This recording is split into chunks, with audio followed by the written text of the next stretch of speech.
আপনি যদি সারাক্ষণ চিন্তা করতে থাকেন, যদি ওই জিনিসটা থাকতো তাহলে আমি সুখী হতাম, যদি অমুক সমস্যাটা চলে যেত, ওই মানুষটা আমার জীবন দুর্বিষহ করে তুলেছে, যদি সে একটা বাসের ধাক্কা খেত, আমার জীবনটা কত ভালো হয়ে যেত।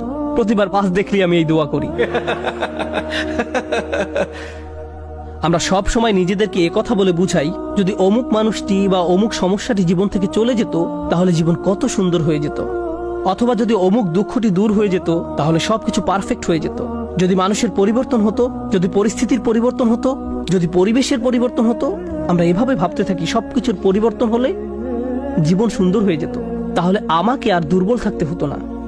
আমরা ভোগের উপর ভোগ করতে থাকি আর এতে পুরোপুরি আচ্ছন্ন হয়ে পড়ি। আর আল্লাহ আজ্জা জাল্লা বর্ণনা করছেন, জানো তুমি কত দুর্বল? তুমি একটি মাছির চেয়েও দুর্বল। দুআফাত তালিব ওয়াল মাতলুব।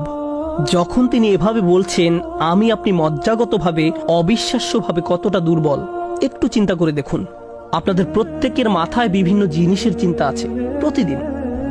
আমরা এখন রোজা রাখছি, নামাজ পড়ছি, আর আলহামদুলিল্লাহ নামাজ পড়ার সময় আমরা মনোযোগ ধরে রাখার চেষ্টা করি, কিন্তু এর বাইরে আপনার মাথায় কোন চিন্তা ঘুরঘুর করে? আপনি কি নিয়ে উদ্বিগ্ন থাকেন? আপনি কি নিয়ে চিন্তা করেন? কোন চিন্তাটি আপনার মাথায় সারাক্ষণ ঘুরতে থাকে? কোন জিনিসটির ব্যাপারে ভাবেন এটা যদি থাকতো, আর কোন জিনিসটির ব্যাপারে ভাবেন যদি এটা না থাকতো? কারোর জন্য অসুস্থতা, কারোর জন্য ডিপ্রেশন, কারোর জন্য দুঃখ, কারোর জন্য হয়তো কোনো ব্যক্তি। কেউ কেউ ভাবেন যদি ওই মানুষটা আমার ব্যাপারে খুশি হতো। তারা অন্য একজনকে খুশি করার চিন্তায় মশগুল থাকেন। যদি আমার বাবা আমার উপর খুশি থাকতেন তাহলে আমি সুখী হতাম।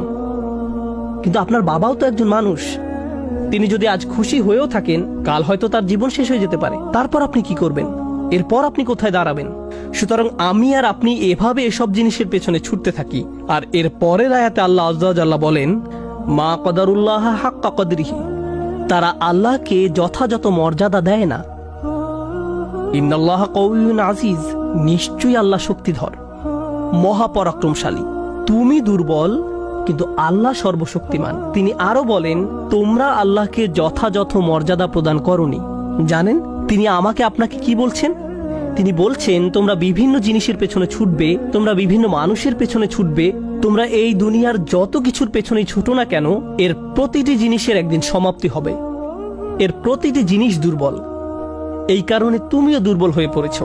এই জন্য তুমি বারবার দুঃখ ভারাক্রান্ত হয়ে পড়ছো। ফলশ্রুতিতে তুমি বারবার ক্ষতির সম্মুখীন হচ্ছ। কিন্তু শেষবারের মতো যখন তুমি এই সিদ্ধান্ত গ্রহণ করবে, তোমার যত চাওয়া পাওয়া আছে তার মাঝে সবচেয়ে বড় চাওয়া পাওয়া হলো তোমার মালিককে খুশি করা, যখন তুমি সবকিছুর উপরে আল্লাহর সন্তুষ্টিকে প্রাধান্য দাও, যখন তুমি সত্যিকার অর্থে তোমার অন্তর থেকে এটা করতে পারবে, একমাত্র তখনই, যেহেতু তিনি শক্তিধর। জানেন আল্লাহ এইমাত্র আমাদের শেখালেন, যখন তুমি দুর্বল কাউকে পেতে চাও তখন তুমিও দুর্বল।